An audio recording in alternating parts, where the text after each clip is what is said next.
Segini cukup apa tidak untuk 1 bulan? Tanya Sony. Seraya duduk bersila berhadapan denganku. Di tengah-tengah kami ada uang sebanyak 5 juta rupiah yang diberikan Sony padaku.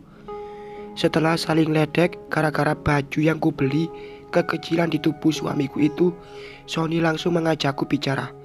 Rupanya dia ingin memberikan penghasilan selama 1 bulan usaha yang baru dirintisnya.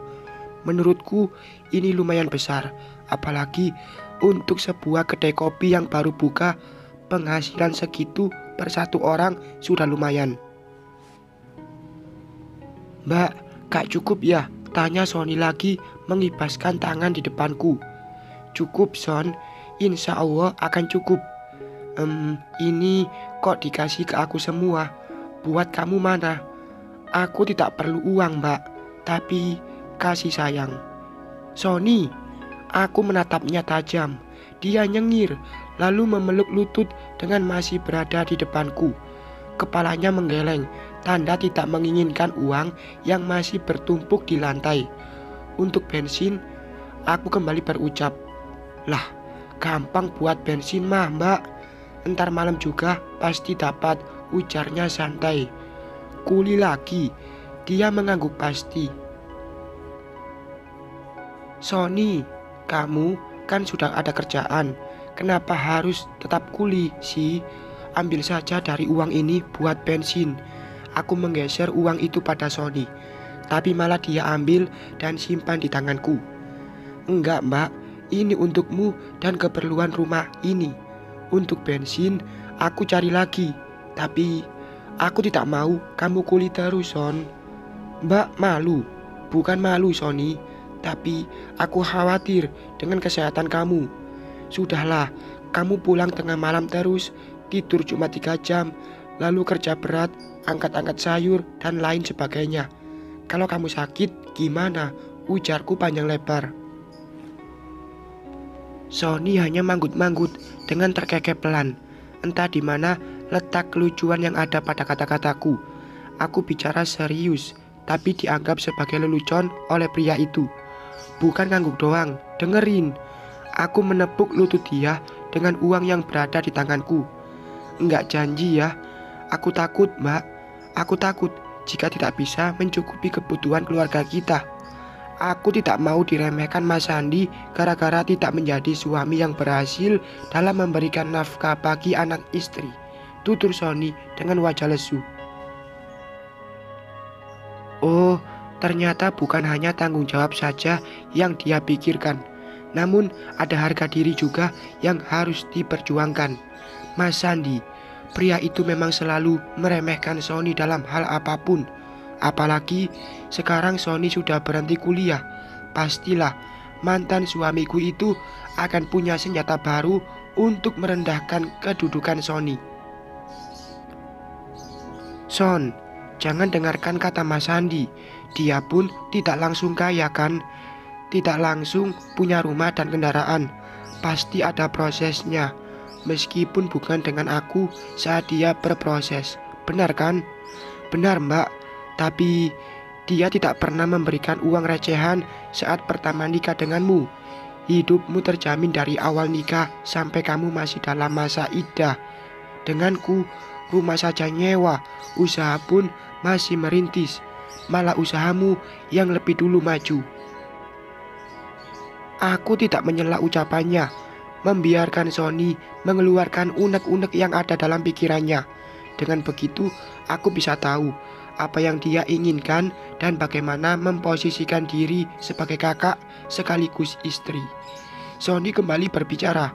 Dia mengatakan merasa minder dengan Mas Sandi yang selalu berhasil dalam segala hal.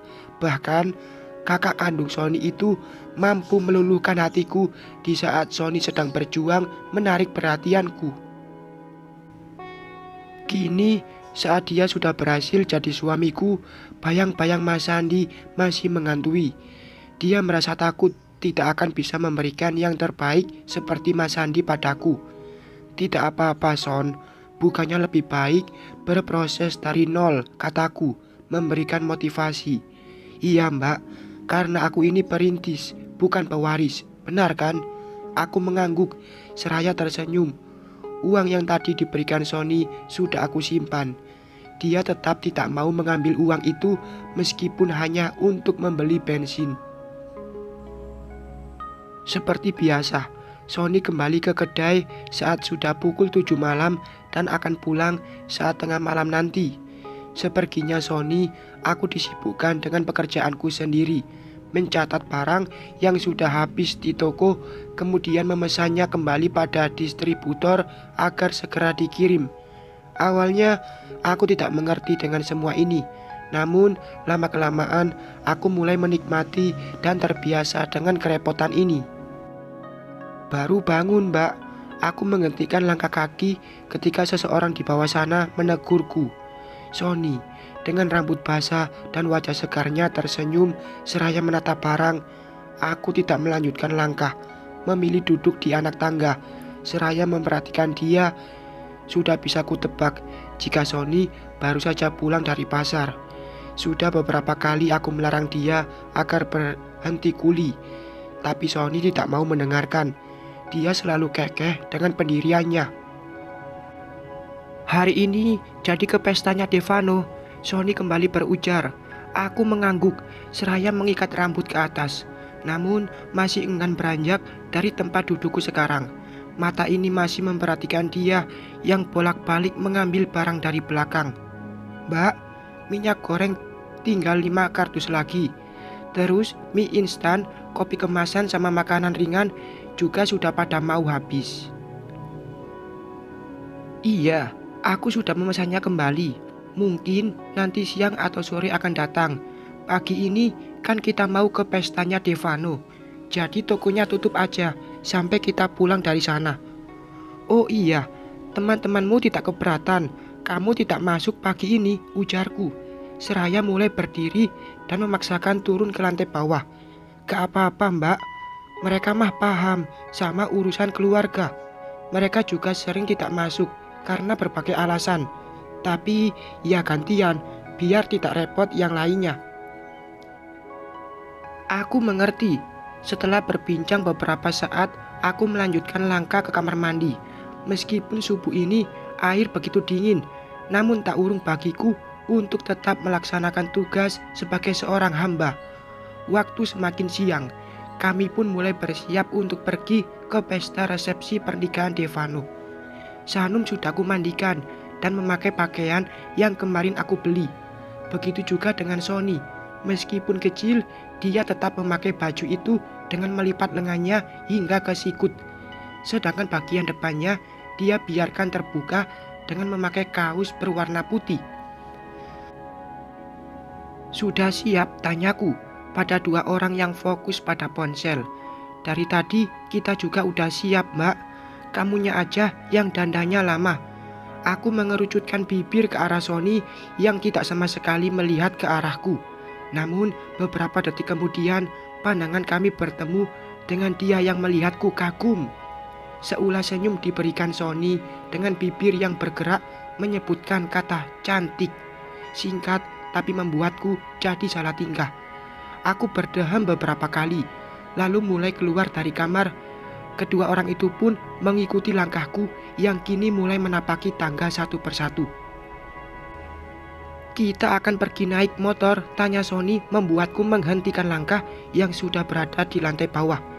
Kalau bukan naik motor, terus naik apa? Aku balik bertanya. Aku sih gak apa-apa, Mbak. Tapi kamu pakai rok, aku takut kamu tidak nyaman. Gimana kalau kamu dan Sanum naik taksi? Aku ikutin dari belakang. Aku tidak langsung menjawab, melihat sebentar ke arah bawah pada rok yang panjangnya 10 cm di bawah lutut. Terus gimana dong? Aku malah balik bertanya. Jujur, aku pun tidak nyaman jika naik motor dengan pakaian yang seperti ini. Tapi aku pun tidak ingin menyakiti perasaan Sony jika harus meminta naik taksi terlebih dahulu. Ya gitu, Mbak sama Sanum naik taksi, aku naik motor. Jangan masa masing-masing? Gimana kalau pinjam mobil bapak saja? Itu pun kalau kamu setuju. Kalau tidak mau, ya tidak apa-apa, kataku seraya mengusap-ngusap rok bagian depan. Sony terlihat berpikir sebentar, lalu dia menyuruhku menunggu karena hendak pergi ke toko bapak. Aku tersenyum. Aku pikir dia akan menolak usulanku dengan tetap pergi dengan motor kesayangannya. Tapi ternyata tidak. Dia lebih mementingkan kesenangan hatiku daripada egonya sendiri. Sanum maksa ikut saat Sony mulai mengeluarkan motor. Anak itu selalu tidak mau ketinggalan jika Sony hendak pergi kemanapun. Tunggu bentar lah, Sah. Gak lama kok. Sony mencegah putriku untuk ikut. Ikut? Ikut, Om, ujar Sanum merengek. Seraya memegang kemeja bagian belakang suamiku. Aku menghampiri keduanya yang masih bersih tegang. Sanum tetap memaksa ikut, sedangkan Sony menolak membawa Sanum. Bukan apa-apa, Sony takut rambut Sanum yang sudah disisir rapi akan berantakan akibat angin yang kencang. Tunggu sama bunda ya, gak akan lama kok, cuma mau ambil mobil doang. Aku ikut membujuk, namun putriku malah cemberut dengan menggelengkan kepala. Ya sudahlah Son, bawa aja, perkara rambut gampang. Aku bawa sisir aja buat benerin rambutnya nanti. Ya sudah kalau gitu, yuk naik. Sanum kesenangan, wajah yang tadi cemberut kini kembali semringah. Putriku langsung naik dan duduk di depan Sony. Selagi mereka mengambil mobil, aku memutuskan untuk mengambil sisir kecil di lantai 2. Saat hendak turun lagi, mataku melihat ponsel Sony yang tergeletak di lantai. Ceroboh, kataku, seraya mengambil benda pipi itu, lalu memasukkannya ke dalam tasku. Aku pun turun kembali, lalu pergi ke dapur, memeriksa kompor, takutnya masih menyala. 10 menit berlalu, tapi Sony dan Sanum masih belum datang. Padahal jarak toko ibu dan toko ini tidaklah terlalu jauh, apalagi jika menggunakan kendaraan, pastilah akan sangat cepat. 20 menit sudah lewat, tapi mereka belum juga kembali. Aku yang tidak tahu mereka kemana, langsung menelepon ibu untuk menanyakan keberadaan mereka. Awas saja kalau mereka sedang ngopi di toko ibu, ujarku menggerutu. Panggilan tersambung, suara ibu yang pertama kali ku dengar. Bu, Sony ada di sana, tanyaku tanpa basa-basi. Sony?